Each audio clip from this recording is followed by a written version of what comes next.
오늘 말씀은 삶을 선포해야 되는데 성령님께서 간증들과 찬송도 이 설교자를 어떻게 하라고 그런데 다 이유가 있습니다. 여러분들 무슨 말씀이냐면 여러분들 잘 들어보셔요. 삶의 반대는 죽음이 아니에요. 삶의 마지막이 죽음입니다. 이걸 아셔야 돼요. 삶과 죽음은 결코 반대에 있는 것이 아니라 삶의 마지막, 그리고 그 마지막 이후, 즉 죽음 그 이후, 삶과 죽음 그 이후가 반대말인 거예요. 여러분들 항상 그것을 생각하셔야 해요. 그러므로 삶과 죽음은 항상 우리와 함께 있습니다. 근데 우리가 이것을 당연히 여기며 말할 수 있는 것은 간증에서도 이야기한 것과 같이, 이 찬송과 같이 부활과 영원한 생명의 소망이 있기 때문에 그런 거예요. 감사할 수 있는 거예요. 참된 이 진리가 오늘 여기에 있는 우리 한 사람 한 사람, 죽음이 두려운 것이 아니라 다시 한 번 더 소망이 되고 위로가 되고, 우리 선교사님 앞선 세대 분들에게 제가 들었을 때 늘 그렇다고 그렇게 말씀하셨다 하시더라고요. 천국문 동쪽 문에서 만납시다. 맞습니까? 다시 한 번 더 우리 모두 다 천국 문 동쪽, 또 나아가 천국에서 만나는 은혜가 저 여러분들에게 임하여지기를 주의 이름으로 축원합니다. 자, 하나님의 말씀 사무엘상 16장 14절로부터 23절까지의 말씀입니다. 구약성경 사무엘상 16장 14절로부터 23절.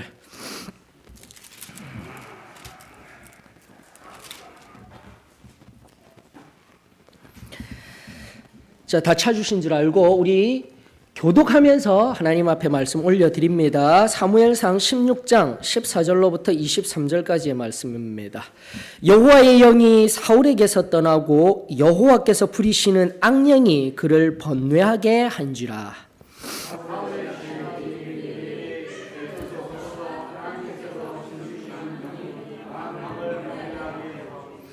원하건대 우리 주께서는 당신 앞에서 모시는 신하들에게 명령하여 수금을 잘 타는 사람을 구하게 하소서. 하나님께서 부리시는 악령이 왕에게 이를 때에 그가 손으로 타면 왕이 나으시리이다 하는지라.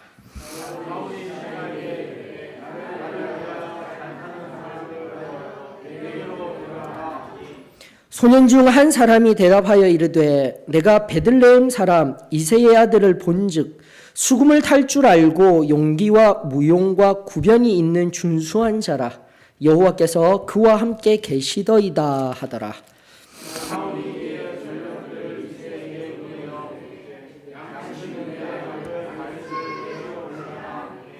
이새가 떡과 한 가죽 부대의 포도주와 염소 새끼를 나귀에 실리고 그의 아들 다윗을 시켜 사울에게 보내니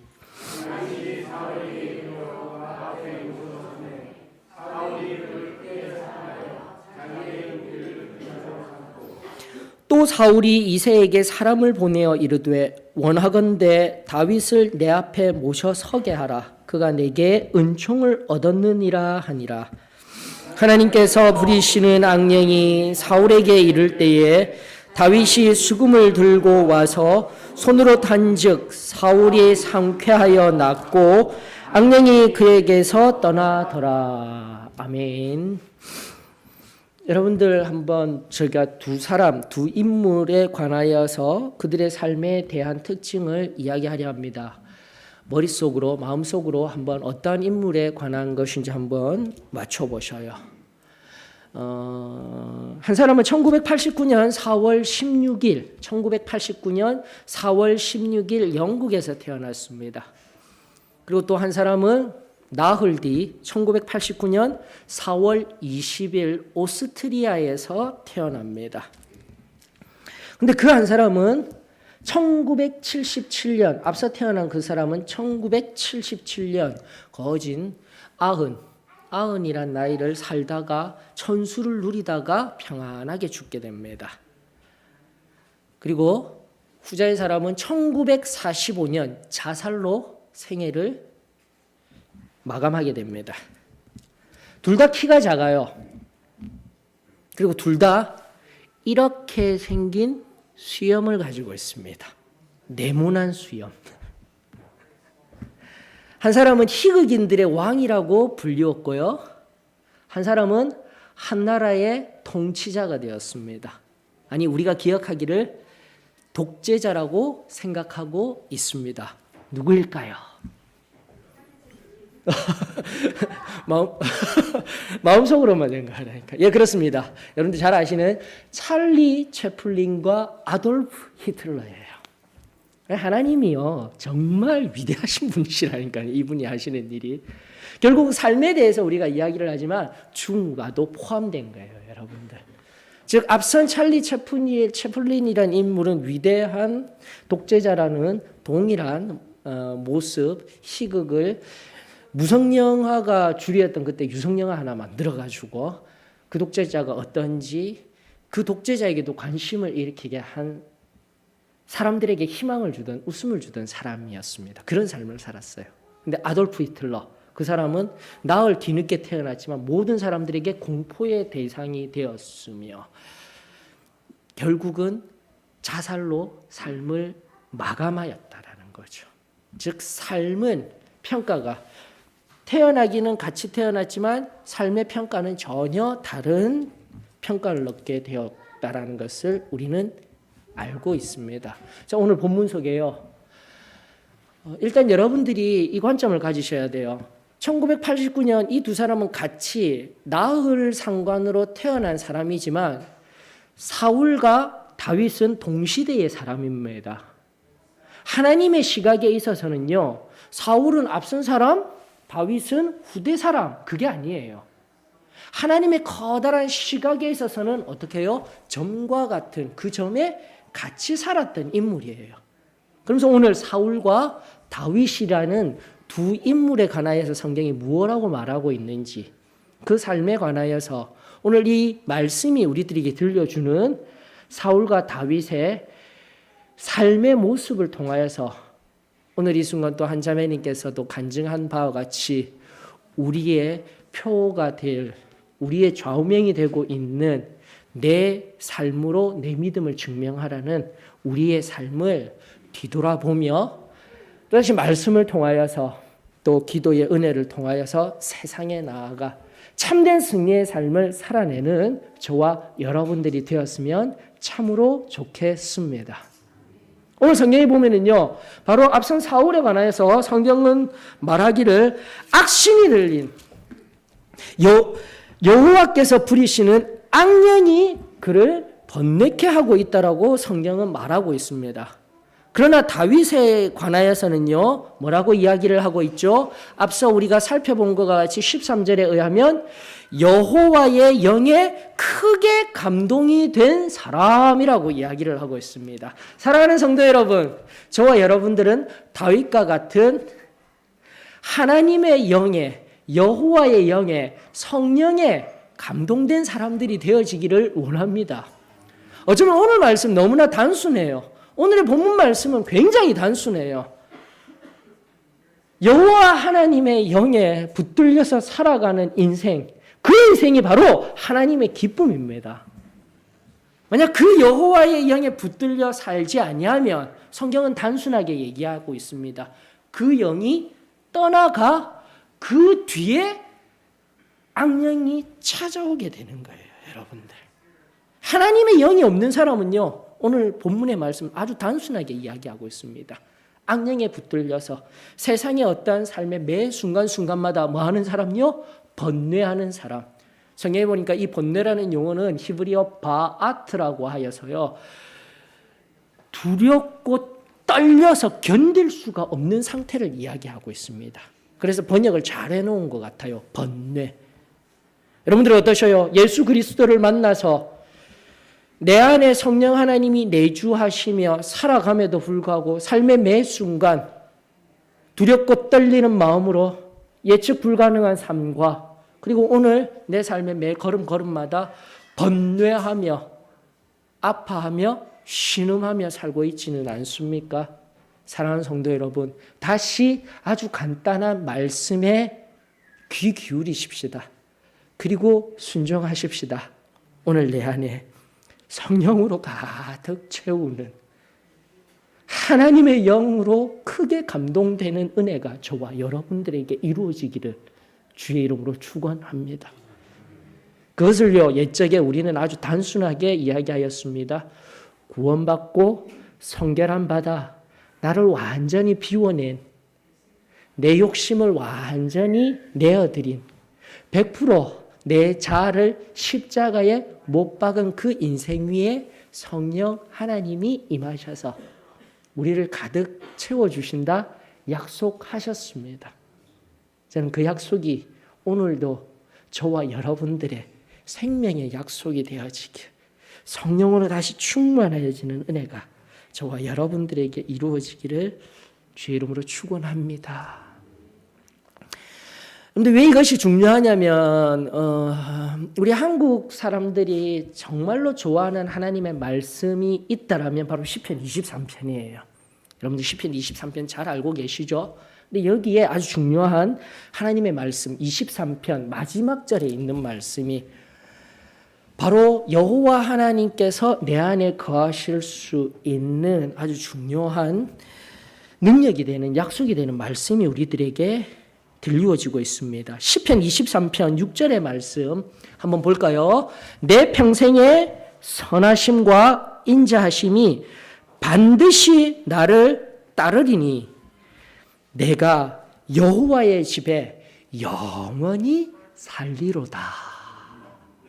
그런데 이것은 다른 것이 아닙니다. 다시 한 번 더 언젠가도 말씀드린 바와 같이 선하심과 인자하심, 인자하심부터 먼저 가십시다. 인자하심은 바로 헤세드예요. 하나님의 사랑인 거예요. 하나님의 은혜인 거예요. 그 하나님의 사랑과 은혜가 나와 늘 함께 하고 있는 그 상태, 히브리어 토부가 선하심이에요. 그래서 구약 성경에 끊임없이 나오는 하나님께 찬양하라, 하나님께 감사하라, 그의 선하심과 인자하심을, 여러분들 이 용어가요, 오늘 여기 있는 우리 한 사람 한 사람에게 성령으로 말미암아 그분이 내주하시며 나와 동행하고 있는 삶의 모습이 되어지기를 축원합니다. 하나님의 은혜는 다른 것이 아니라고 하였습니다. 우리 지난주에도 살펴본 것과 같이 고린도 교회를 향하여서 주신 하나님의 말씀, 바로 내 은혜가 내게 족하도다. 그 은혜는 다른 것이 아닙니다. 하나님이 나와 늘 함께 하시며 나와 거하고 있는 것이 진정한 은혜인 거예요. 나아가 그것이 가장 선한 거예요. 다시금 아주 단순하게 우리에게 주셨던 성령의 침례를 통한 성령의 충만함의 은혜가 내 삶에 우리 아버지 앞에 설 그날까지, 그것을 다른 말로 하게 되면 죽음입니다. 그러나 죽음이라는 용어보다 더 중요한 우리의 목적지는 바로 천국 새 예루살렘인 줄 저는 믿습니다. 죽음은 끝이 아니라 다시 한번 더 영원한 생명이 시작되는 크고 놀라운 은혜입니다. 바로 그때까지 그 선하심과 인자하심이 저와 여러분과 함께 하기를 원합니다. 그것이 바로 여호와의 영에 크게 감동되어져서 예언하고 어떠한 능력을 행하고 사는 삶이 아니라 바로 그 삶이, 그 선하심과 인자하심이 풍성한 삶이 여호와의 영에 크게 감동된 삶인 줄 믿습니다. 그러므로 23편 6절의 하반절의 말씀은 내가 여호와의 집에 그분과 함께 영원히 거하리로다 라고 고백하고 있는 거예요. 저와 여러분들의 삶이 되어지기를 축원합니다. 자, 두 번째로 한번 보십시다. 두 번째 사무엘상 16장 본문으로 돌아가셨어요. 여러분들 이 중요한 용어가 나오고 있습니다. 14절을 보셔요. 14절은 보면요, 이 14절로부터 쭉 23절까지 흘러가고 있을 때 중간중간에 내레이션이라는 것, 즉 설명이 들어갑니다. 그러나 그 설명보다도 대화가 많아요. 사울이 명령하고 또 사울의 신하들이 말하고 또 어떤 소년이 말하고 하고 있는데, 특별히 14절의 내레이션 속에서는요, 여호와께서 부리시는 악령이라고 이야기를 하고 있는데, 그 이후에 15, 16절에서요 사울 앞에서 사울의 삶을 바라보고 있던 그 앞에 도열된 신하들은 뭐라고 얘기하고 있냐면 신명이 달라져요.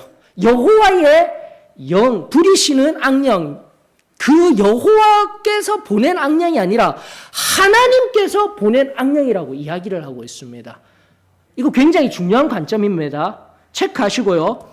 그 다음에 이 악령을 퇴치할 방법도 신하들은 알고 있어요. 이스라엘 백성이었던 그들은 알고 있어요. 여호와 하나님 한 분뿐이시다. 그분이 주시는 선하심과 이 인자하심이 있어야 악령도 물러가고 편안함이 있다. 아주 단순해요. 아주 단순해요. 자, 그리하였을 때 그 악령을 쫓아보낼 수금을 타는 소년을 찾을 때에 18절이 이야기를 합니다. 바로 18절 동일합니다. 내레이션이 아니에요. 내레이션은 여호와. 왜 이토록 중요하냐면은 여호와라는 신명을 유대인들은 함부로 말할 수 없어요. 아도나이라고 표현을 하면서 하나님이라고 번역되기 때문입니다. 그래서 15, 16절은 당연하게 하나님이라고 나와 있는 거예요. 자, 그런데 18절 소년 중에 한 사람이 대답하여 이르되 내가 베들레헴 사람 이새의 아들을 본즉 수금을 탈 줄 알고 용기와 무용과 구변이 있는 준수한 자라. 다 같이요. 여호와께서 그와 함께 계시더이다. 여러분들 이미요. 이제 성경을 조금 이따 보게 되면은요. 사무엘상 17장을 통해서 그 유명한 골리앗과 다윗의 전투 이후에 18장 7절에 보면 여인들이 뭐라고 사울과 다윗을 판단합니까? 사울이 죽인 자는 천천히요. 다윗이 죽인 자는 만만이라. 그때 평판이 일어난 게 아니에요. 그때 어떠한 신앙의 모습을 살았는가, 이게 그때 평판이 난 게 아니라 바로 지금 이때 이미 사람들 속에서는요. 그 앞에 도열된 신하들에게서는 여호와 하나님이라는 말도 꺼낼 수 없이 그냥 하나님이 보내신 악령에 사로잡힌 자 누구요? 사울이라고 이야기하고 있지만 다윗은요. 바로 그 시대를 살아내며 하나님 앞에, 또 성경은 재미나게도요. 19절에 보니까 그를 양치는 자라고 이야기를 하고 있어요. 그리고 한 사람은 왕이라고 이야기를 하고 있어요. 가장 낮고 낮은 자리에 어쩌면 상황적으로 삶의 모습으로 바라보았을 때는 가장 비천한 자리에 있던 자였지만 성경은 말하길, 아니 사람들에 의하여서 성경은 말하길 바로 다윗은 여호와 하나님과 함께하는 사람, 여호와께서 그의 심령 가운데 그의 삶에 거하는 사람. 사랑하는 성도 여러분, 저와 여러분들에게 그러한 세상 사람들이 바라보는 그러한 평판이 저와 여러분들에게 임하여 지기를 주의 이름으로 축원합니다. 사람들이 그저 바라보면서 하나님 믿는 저 사람, 교회에 가는 저 사람, 그런데 부정직한 사람, 옳지 아니하는 삶을 살아가는 사람, 이런 평판이 아니라 다시 한 번 더 여호와 하나님께서, 성령께서 뭔가가 있는 사람인데 거하며 그의 말과 행함에 있어서 참된 하나님의, 그리고 그 무언가가 있는 그 삶을 통하여서 내 마음에도 감동이 있는 그 사람, 그렇게 기억되는 저와 여러분들이 되어지기를 축원합니다. 저는 믿습니다. 그것이 바로 참된 은혜를 경험하고 세상 속에서 살아가고 있는 우리 소망교회 교우들이 되게 해달라고, 그리고 될 줄 저는 믿습니다. 그 믿음 가지고 우리 함께 엎드리며 그 전날에 뜨거웠던 그 신앙이 회복되어 세상을 향해 이 다윗과 같이 나아가는 은혜가 있기를 축원합니다. 제가 조금 이따가 마지막에 한 자매를 소개할 겁니다. 그런데요, 여러분들 이미 우리 앞서 살펴봐봤지, 우리 하나님은 무엇을 보시지 않는다고요? 사람들은 외모를 봅니다. 사람들은 겉을 봅니다. 그러나 하나님은요, 중심을 본다라는 것 이미 말씀을 통하여서 잘 알고 있습니다. 지금도 마찬가지예요. 저는 그렇게 생각해요. 여호와 하나님께서 그 안에 거하시기 때문에 그는 용기 있는 자가 되는 거예요. 용감한 자가 되는 거예요. 그는 준수한 자가 되는 거예요. 조심스럽게 제가 한 자매를 끄집어 올립니다. 그 자매는 다름 아닌 이진영 자매입니다. 가장 만만하잖아요. 여러분들 어떠세요? 이진영 자매가 정말 아름다운 자매입니까? 예, 우리 성도님들 믿음이 좋으셔서 그런 거예요. 겉으로는요, 저도 마찬가지고 우리 이진영 자매도 볼품 없어요. 그냥 일반 범인이에요. 그러나 하나님이 함께 거하시며 순종하며 성령이 계시다라는 것을 알기에 제니는 세상의 어떠한 아름다운 여인보다 아름다운 거예요. 여러분들 이것이요, 형제 자매를 바라보는 우리의 눈이 되어져야 하는 거예요.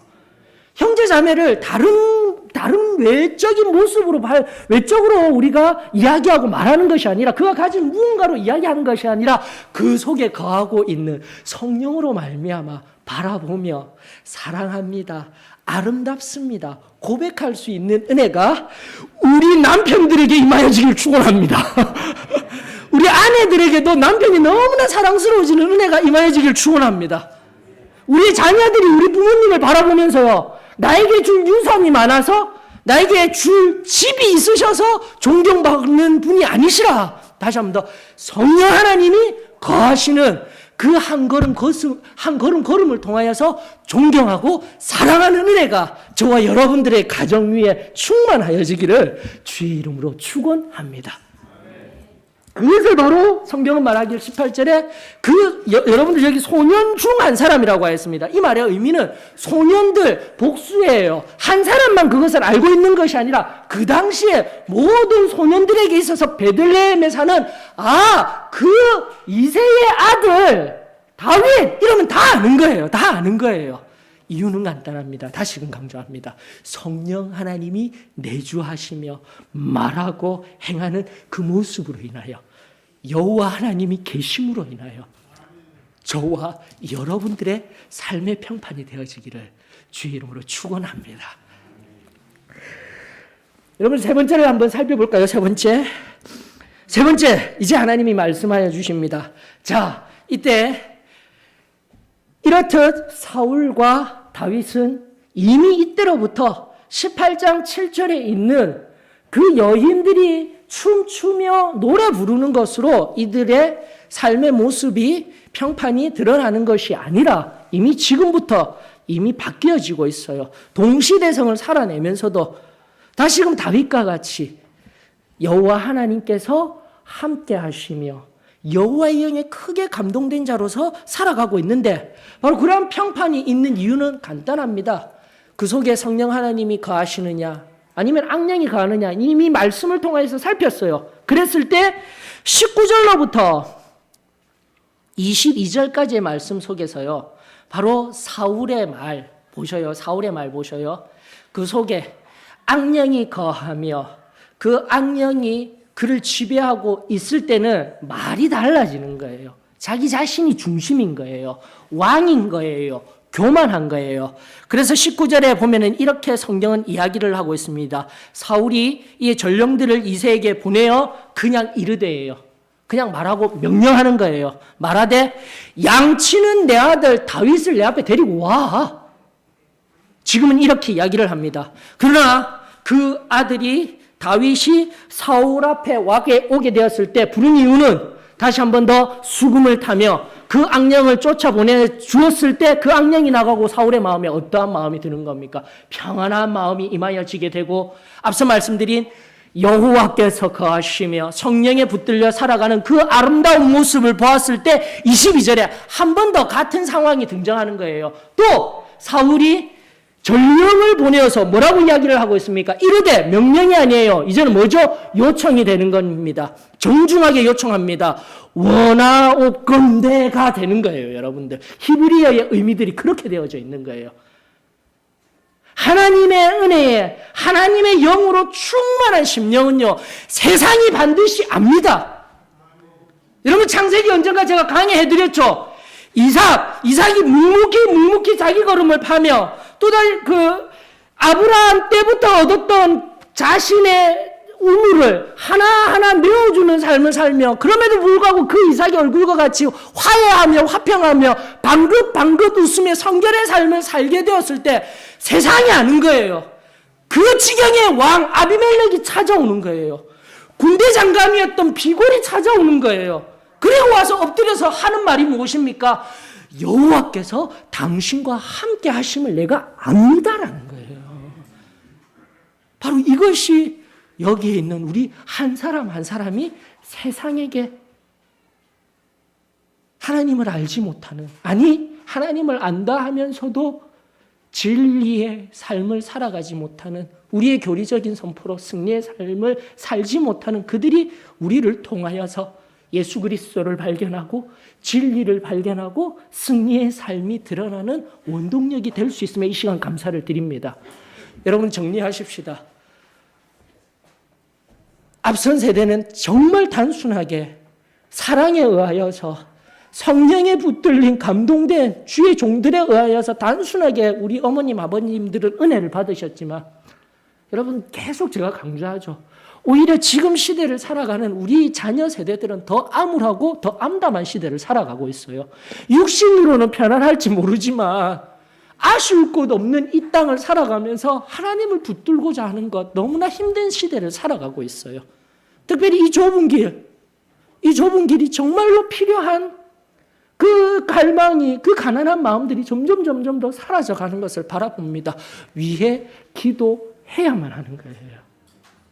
다시 한 번 더 우리 신앙의 단순함, 성령 하나님께서 우리 안에 내주하시며 내 안에 차고 흘러넘치듯 충만함이라는 활라와 플루토는요, 찰랑찰랑하게 금세라도 찰만한 상태예요. 그게 충만이에요. 적당하게 찬 것이 아니라 손 하나만 까딱해도 차고 흘러넘쳐서 다른 곳에 어디를 가든지 그 충만함을 나타낼 수 있는, 예수 그리스도를 증거하며 하늘의 은혜와 하늘의 위로를 전할 수 있는 상태가 바로 성령 충만한 자의 모습인 거예요.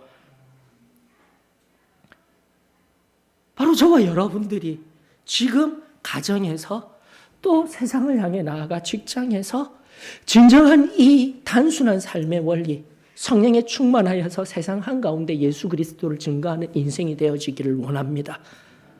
다윗과 같이. 말씀의 결론을 가십시다. 자, 오늘 그럼에도 불구하고 이 중요한 말씀 속에 악령을 몰아내는 아주 강력한 무기가 무엇입니까? 찬양입니다. 하나님께 찬송 올려드리는 찬양이에요. 수금을 탄다 음악이 아니라 정말 위대한 능력이에요. 사도행전 16장에 보면 안디옥 옥터가 갈라지고 지진이 일어나게끔 하는 것이 기도가 아니라 뭐였죠? 찬양의 능력이었습니다. 여러분들, 내 삶에 황폐하여진 내 심령의 상황들 깨트리고 지진이 일어나게 하는 역사, 하나님 앞에 찬송함의 역사를 통해서 이루어지기를 원합니다. 제가 또다시 말씀을 준비하면서 지금도 계속 기도하고 있어요. 생각날 때만 기도하고 있어요. 안타깝게도 앞선 우리의 이 귀한 신앙들 끝까지 나아가는 은혜가 있었으면 좋겠는데 그러지 못하고 지금 열심히 공부하고 있어요. 우리 부산에 성가 때 지휘자로서 섬겼던 우리 어린, 지금은 독일에서 박사 공부하고 있는 김수정 자매 있어요. 김수정 자매. 우리 김수정 자매가 고등학교 때 제가 선생님이었거든요. 가르치는 선생님인데 김수정 자매가 똑 부러지게 저에게 자신의 꿈을, 자신의 비전을 저에게 알려준 적이 있어요. 그는 바로 음악 치료사가 꿈입니다. 그런데 그것을 어디서 본 줄 아십니까? 바로 이 말씀 속에서. 그 학창 시절에 고등학교 시절을 살아가면서 이 말씀을 통하여서 음악에는 사람의 이 황폐하여진 악하여진 마음을 치료하는 능력이 있구나. 말씀을 보고 깨달아서 나는 피아노만 쳐서 열심히 피아노 잘 쳐서 나를 위해 살아야지. 그게 아니라 바로 그 고2 때 그 아이가 저에게 초롱초롱한 눈망울로 자신의 꿈을 나누어 준 게, 다윗을 보니까 수금을 탈 때 악령이 물러났대요. 저는 바로 음악 치료사가 될 것입니다. 다른 사람들의 황폐해진 마음을 만져주는, 그리고 다른 사람들에게 음악으로 그 마음을 치료할 수 있는 음악 치료사가 되겠습니다. 그래서 그 자매 지금 그 독일에서 공부하며 그 전날의 그 은혜, 여기서 받았던 그 뜨거웠던 은혜를 기억하며 다시 돌아왔으면 저는 참 좋겠어요. 거기까지는 기도 안 하고 있어요. 그가 걸어가는 그 길 위에 어디에서든지 그 음악 치료사가 되어서 세상을 섬길 수 있는 하나님의 나라의 확장의 선봉장이 되어지는 귀한 자매가 되어지기를 축복합니다. 기도하고 있어요. 자, 어떠셔요? 이제 내가 음악에 재능이 있습니까? 여러분을 초청합니다. 다윗과 같이 왕이 될 거야. 위대한 나는 장군이 될 거야. 아니, 다시 한 번 더 음악의 재능을 가진 우리 귀한 주의 청년들 도전하십시다.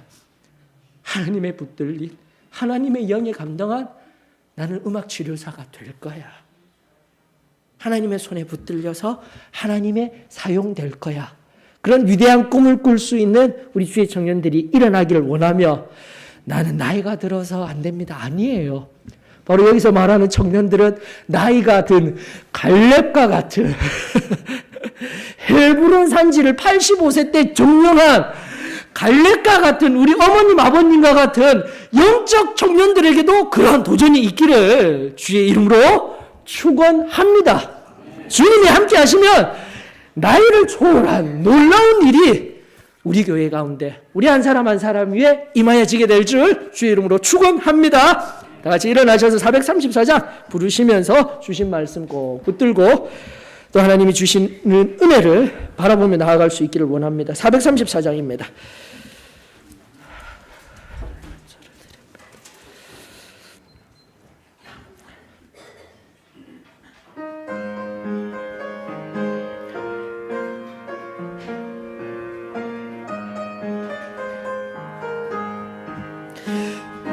귀하신 친구 내게 계시니 나 주 안에 늘 기쁘다. 그 피가 내 죄 씻으셨으니 나 주 안에 늘 기쁘다. 나 주 안에 늘 기쁘다. 나 주 안에 늘 기쁘다. 주 나와 늘 동행하시니 나 주 안에 늘 기쁘다. 주 내 짐 대신 지시었으니 나 주 안에 늘 기쁘다. 그 생명 버려 나를 구하니 나 주 안에 늘 기쁘다. 나 주 안에 늘 기쁘다. 나 주 안에 늘 기쁘다. 주 나와 늘 동행하시니 나 주 안에 늘 기쁘다. 주 은총 매일 내게 더하니 나 주 안에 늘 기쁘다. 그 악한 죄악에서 지키니 나 주 안에 늘 기쁘다. 나 주 안에 늘 기쁘다. 나 주 안에 늘 기쁘다. 주 나와 늘 동행하시니 나 주 안에 늘 기쁘다. 하나님 이 시간 다윗과 같은 여호와의 영이 크게 감동할 수 있는 은혜가 임하게 하여 주시옵소서. 다시 한 번 더 여호와의 영이 내 안에 충만케 하여 주시옵소서. 그리하여 내 입의 말이 변하고 내 삶이 내 행함이 변하여 세상 한가운데 우리 주 예수 그리스도를 증거할 수 있는 놀라운 평화의 도구로 사용하여 주시옵소서. 이 시간 겸손히 엎드려 기도할 때에 성령께서 우리의 부족하고 연약한 부분들, 죄된 모든 것들 주 예수 그리스도의 보혈로 맑게 씻기시며 세상을 향해 우리 주 예수 그리스도를 증거하는 복된 인생으로 발 디디게 하십니다. 또다시 교회 안에서만 나만 은혜 받고 기뻐하는 인생이 아니라 그 기쁨, 내 사랑하는 가족, 세상을 향해 증거할 수 있는 놀라운 사도의 삶을 살아낼 수 있는 우리 소망교회가 되어지기를 축원하며 승리하겠습니다. 그 온전한 결심과 함께 또다시 한 주간 온전히 주님과 함께 동행하는 복된 한 주가 될 수 있도록 주님 역사하여 주시옵소서. 사랑 많으신 예수님의 이름으로 기도합니다.